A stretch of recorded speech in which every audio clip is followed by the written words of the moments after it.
Di pinggiran kota Batur, berdiri megah namun suram pabrik tekstil Tri Rejeki.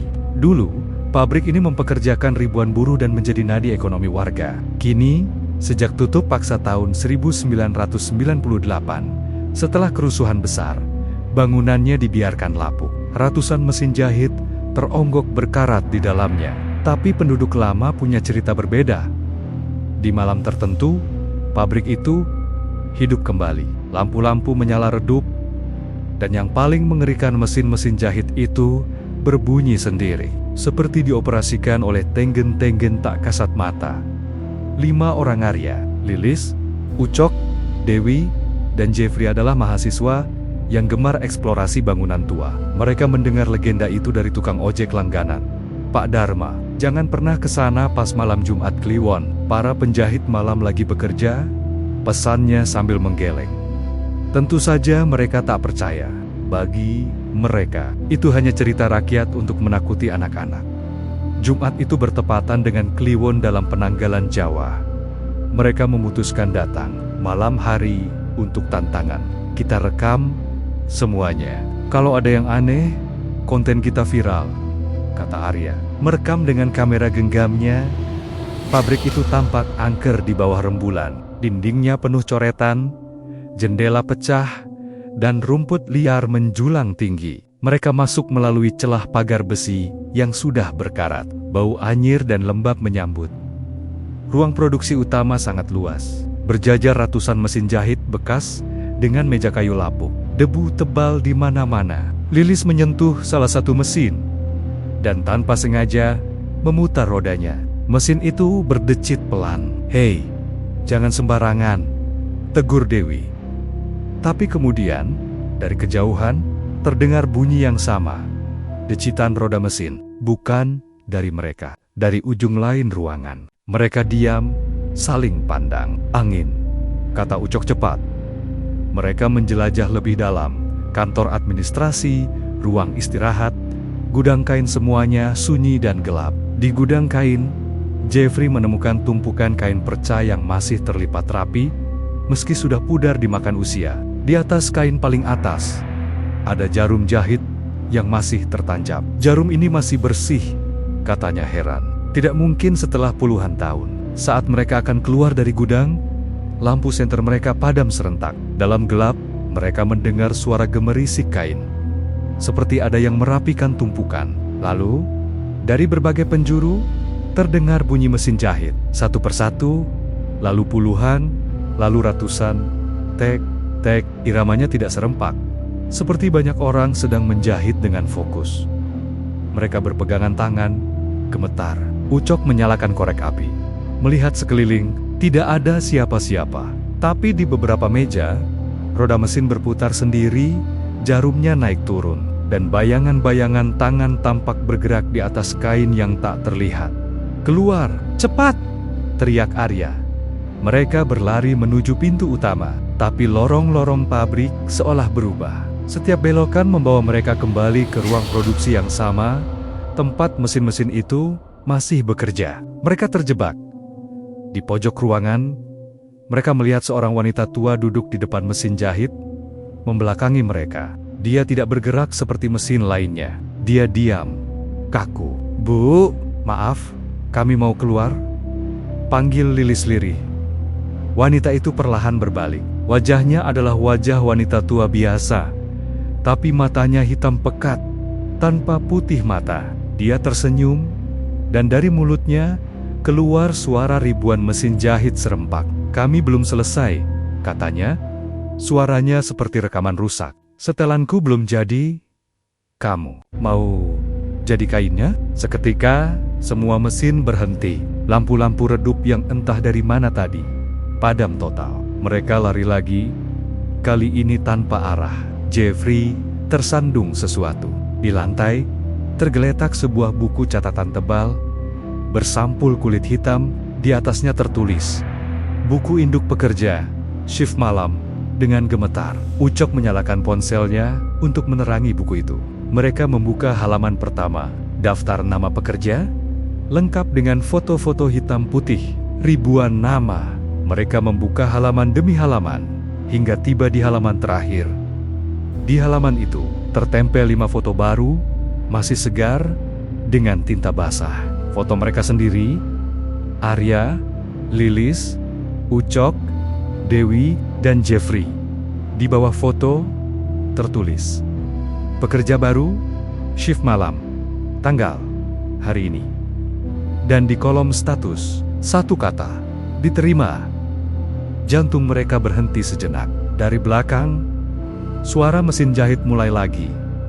Kali ini lebih cepat, lebih hiruk-pikuk, dan suara-suara bisikan mulai terdengar. Menyebut nama mereka satu persatu. Arya, bagian jahit kerah. Lilis, obras lengan. Ucok, setrika. Dewi, potong, pola. Jeffrey, quality control. Setiap nama disebut, yang bersangkutan merasakan sentuhan dingin di tangannya. Seolah ada yang membimbing mereka menuju mesin masing-masing. Mereka berusaha melawan, tapi tubuh mereka seperti kehilangan kendali. Arya sudah duduk di depan mesin nomor ke-213, Lilis di mesin obras, Ucok di meja setrika yang tiba-tiba menyala sendiri. Semua terjadi di luar kemauan mereka. Kita harus keluar dari sini, teriak Dewi, satu-satunya yang belum sepenuhnya terpengaruh. Dengan sisa tenaga, Dewi meraih buku induk itu dan merobek halaman terakhir. Seketika, semua mesin berhenti, lampu padam. Mereka terduduk lemas di lantai dingin. Dalam gelap, mereka meraba-raba mencari jalan. Akhirnya, mereka menemukan pintu darurat yang sebelumnya tidak ada. Mereka mendobraknya keluar, jatuh tersungkur di rerumputan basah di luar pabrik. Mereka selamat. Tubuh mereka lelah, tapi mereka bisa berlari kembali ke kosan masing-masing.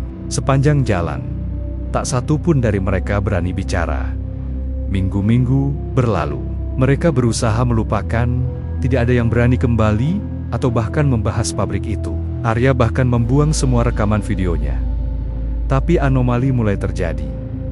Arya yang jurusan desain fashion, tiba-tiba bisa menjahit dengan sangat rapi. Padahal, ia tidak pernah belajar. Lilis menemukan dirinya bisa mengoperasikan mesin obras profesional tanpa kesalahan. Ucok, yang dulu ceroboh, kini jadi sangat teliti.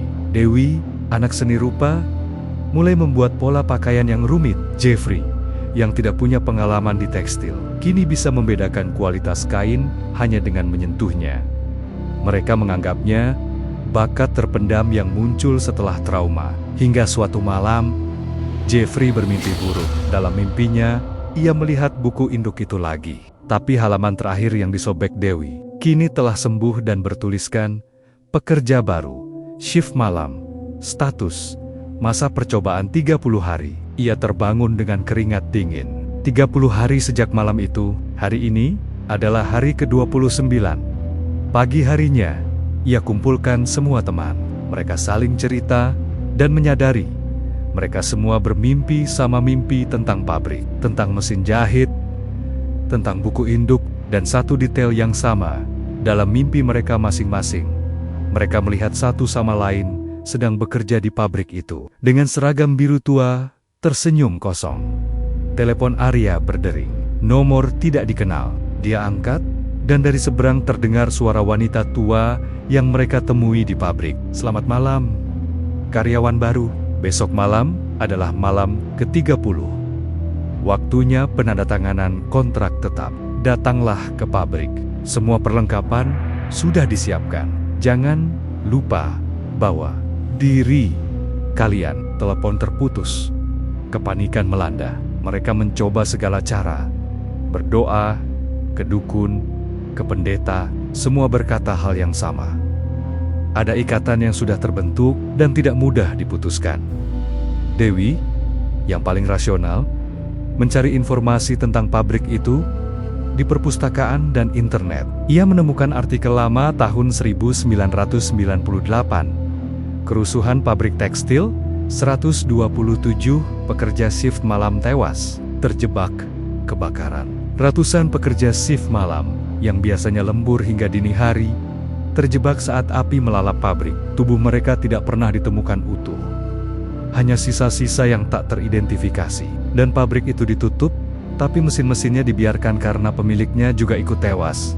Kita bukan yang pertama, bisik Dewi. Mereka selalu mencari pengganti, pekerja baru untuk shift malam. Dan kita sudah terdaftar di buku induk itu. Hari ke-30, tiba, malam mulai turun. Mereka berkumpul di rumah Ucok, berusaha bertahan, tidak pergi ke pabrik. Pintu dan jendela dikunci rapat. Mereka duduk melingkar, menunggu tengah malam lewat.